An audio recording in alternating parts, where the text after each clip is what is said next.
I'm pretty sure nga padulong sa medical mission karon ang atoang maabtikon og kugihan nga gobernador. Mao kini ang responsable kung anong ingani ang atoang kahimtang sa Davao del Sur. Usang kahimtang nga. Be specific ta ha. Komportable ang atong biyahe. Ngano man, tungod sa mga infrastructure projects, kalsada nga nagpungasi. Tinuod na. Ha? Amo makapamatuod mo ana. Kung naaday mga masiminto din sa mga provincial road, nato din sa ato ang lalawigan sa Davao del Sur. Kinsa manday ang responsable ana, gobernador sa Compostela Valley. Oh. Pero hindi ko kayo pinipilosopo.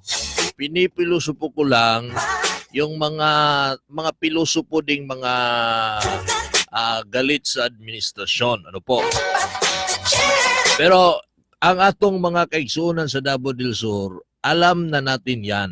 Diba? Kaya nga ang nung eleksyon, ang taas-taas ng kuhang boto ni hindi lang ni Governor Dudu Cagas, pati din ni Vice Governor Mark, Congresswoman Didi Cagas, even Mayor Joseph Cagas, ang taas-taas ng boto. Tungod kay ang mga Cagas, mga higala, alam nyo to, project-oriented talaga yan. Grabing proyekto yan.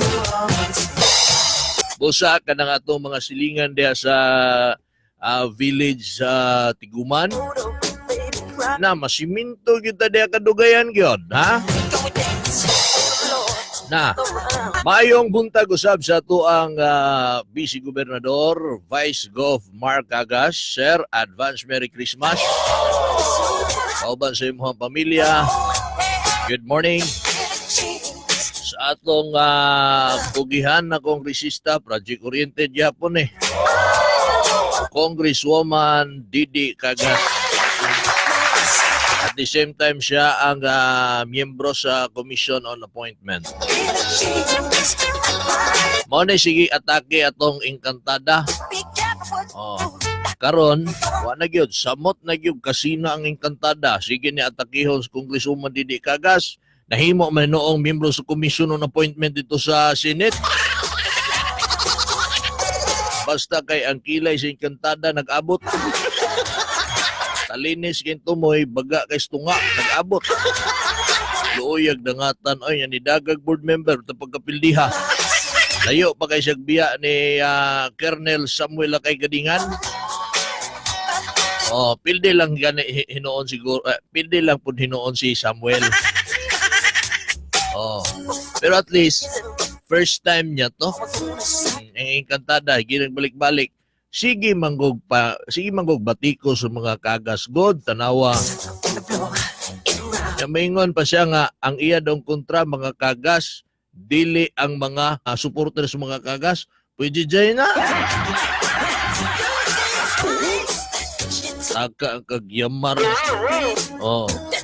Sabi niya bright daw siya. Di man na kanya-kanya man og bright ang tao. Diba? Di man ka moingon niya porkit mao na inaabot ni mos kinabuhi o deklara na ka nga mas bright ko anak niya. Oh, diba? Ana man ang dating god anak niya. Dili oy.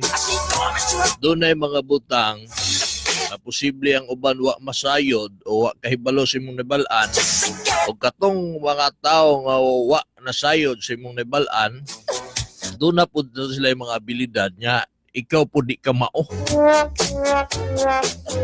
Busa, ayaw pag-ingon nga bright ka.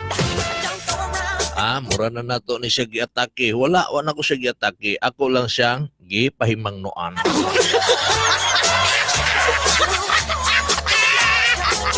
May eleksyon. Atake yung tag-eleksyon. Wa pa may eleksyon. Sagdi na sila sige sila pangatake.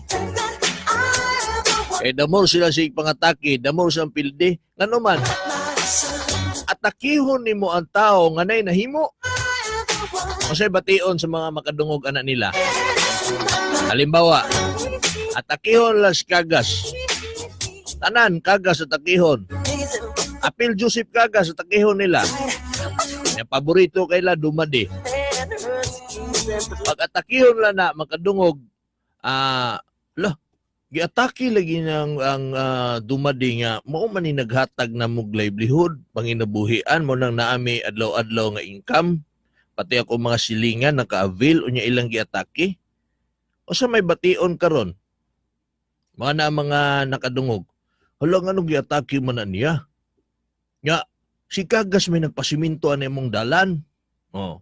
Hala nga nung giatake man niya nga si Kagas may hinungdan nga nung nahimong professional akong anak tungod sa scholarship program. Nga daghan kaya naka-avail. O niya ang ilahang amo nga sige nila promote yan nahimo man ang gobernador usa ka termino diri sa Del Sur ato nagitilawan wa may lasa.